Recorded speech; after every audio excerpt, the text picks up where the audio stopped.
وسلم کا یہ جو آپ علیہ السلام کی جو حکمت ہے طبی، جو آپ نے کھانے میں طریقہ اختیار کیا ہے، گوشت میں کدو، اب گوشت میں کدو، گوشت گرم ہے، کدو ٹھنڈا ہے، تو آپ کو سب سے زیادہ پسند جو شوربہ تھا گوشت میں کدو، کدو گوشت، اور اس میں روٹی کا شرید بناتے تھے، اور کھجور کے ساتھ ککڑی کھا رہے ہیں، تربوز کھا رہے ہیں، تربوز اور کھجور، تربوز کھا رہے ہیں، کھجور کھا رہے ہیں،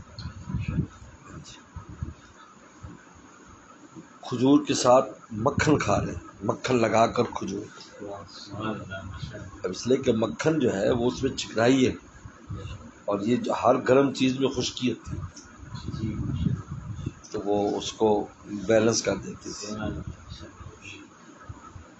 ککڑیاں آتی ہیں، تریں جس کو تر کہتے ہیں، ہم یہاں آج کل کھیرا کہہ لیں، تو یہ سبز رنگ کی اور اتنی چھوٹی چھوٹی ہوتی ہیں، ان کے اوپر بال بھی نظر آتے ہیں، بہت چھوٹی چھوٹی، وہ کھجور کے ساتھ کھاتے ہیں۔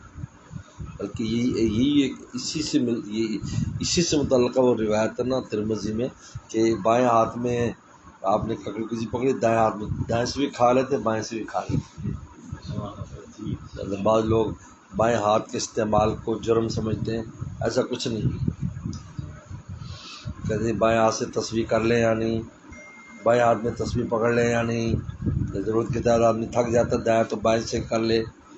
ہمارے استاد مفتی رضا الحق صاحب دامت برکاتہ مجھے ساؤتھ افریقہ میں شیخ الحدیث ہے، وہ فرمایا کرتے تکبیر تحریم میں بائیں ہاتھ اٹھاتے ہو یا نہیں، اور سجدے میں بائیں ہاتھ رکھتے ہو یا نہیں، مواضع سجدے میں بائیں ہاتھ شامل ہے یا نہیں، حدیث میں آتا 7 چیزوں پر تم سجدہ کرتے میں بائیں ہاتھ کا ذکر بھی ہے۔ پھر جب مر جاتا ہے تو اعضائے وضو پر خوشبو الگ سے لگائی جاتی ہے، تو اس میں بائیں ہاتھ شامل ہے یا نہیں۔ یہ تو تقابلی بات ہے کہ اگر تقابل ہے اچھے برے کا تو اس میں کوشش کریں کہ دائیں سے اچھا اور بائیں سے عام کام کریں، اس کا یہ مطلب نہیں ہے کہ بائیں کا استعمال اتنا ممنوع اور حرام ہے کہ اس سے آپ کوئی ہیلپ نہ لے سکیں۔ حضور صلی اللہ علیہ وسلم جو نا وہ اپنے دائیں ہاتھ سے کھا رہے تھے، بائیں سے بھی ککڑی یا کوئی چیز کھاتے تھے، پھر دائیں سے کھجور کھاتے تھے، ضرورت کے تحت کر سکتا ہے یہ۔ اس سے آپ یہ اس لیے گرم اور ٹھنڈے کو ملا کر کریں، یہ عجیب ہے۔ تو جب آپ نے آم کھانا ہے تو آم چونکہ گرم ہے، اس کی تاثیر، اس کے ساتھ لسی پیتے ہیں، آپ کو دانے بھی نہیں نکلیں گے اور بیلنس رہے گا۔ آپ جب آم کھا لیں تو اس کے بعد تھوڑی سی کچی لسی کی خصوصیت یہ ہے کہ وہ نزلہ زکام نہیں کرتی، لیکن جو پکی لسی ہوتی ہے یا یہ جو پھینٹے والی ہوتی ہے دہی والی، اس سے انسان کو نزلہ زکام اور ہڈیوں میں ٹھنڈ بیٹھ جاتی ہے، اس لیے یہ آج عادی اگر نہ ہو، اس لیے ایک لطیفہ مشہور ہے کہ اگر آپ لسی پیو گے تو آپ کے گھر میں چور نہیں آئے گا۔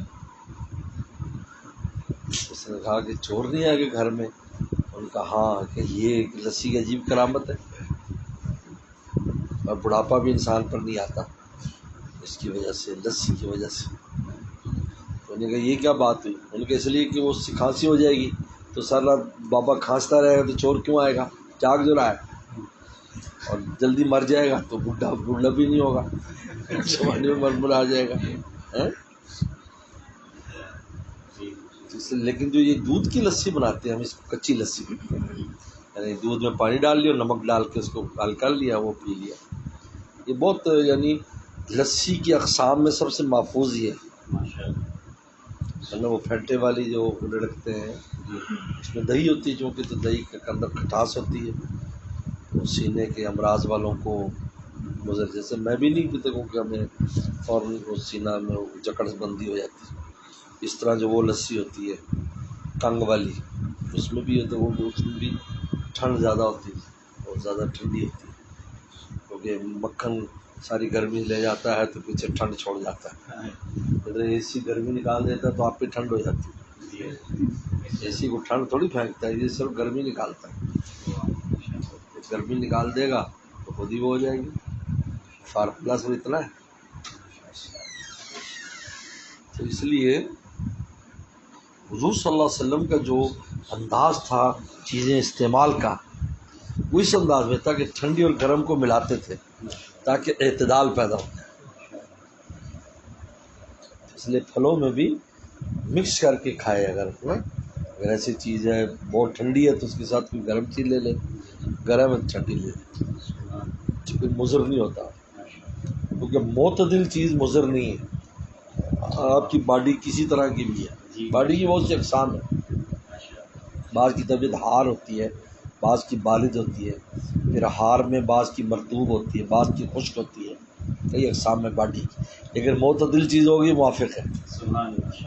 حضور صلی اللہ علیہ وسلم نے ایسا وہ کیا ہے کہ اگر آپ تربوز کھا لیں تو چونکہ ٹھنڈا ہے اور آپ کی طبیعت مثلا پہلے سے بارد ہے تو آپ کے لیے مضر ہو جائے گا فوراً، اور آپ اس کے ساتھ کھجور کھائیں صحیح ہو جائے گا. یہ جو ایک طرف لگے رہتے ہیں نا جی، یہ اصل میں نقصان اس کا ہے کہ ٹھنڈی چلے جا رہے ہیں اور یا گرمی چلے جا رہے ہیں. بہرحال آم کا یہ اصول ہے. اور آم جو ہے لنگوٹا باندھ کے اور بنیان، بلکہ بنیان بھی اتار کر پھر فری ہینڈ آم کھایا جاتا ہے. اگر آپ اس سے کھائیں گے تو آم کھانا نہیں کہلاتا. جی آپ نے جو فرمایا کدو کے بارے میں، یہ لوکی ہے نا مروبجہ جو آج کل یہاں ملتی ہے ہرے رنگ کی لوکی، یہی اس میں اس کی ساری اقسام مراد ہیں، ساری کا. گول بھی اور لمبی والی بھی. دو ہی قسمیں ہیں زیادہ تر، گول کدو اور لمبے والا کدو.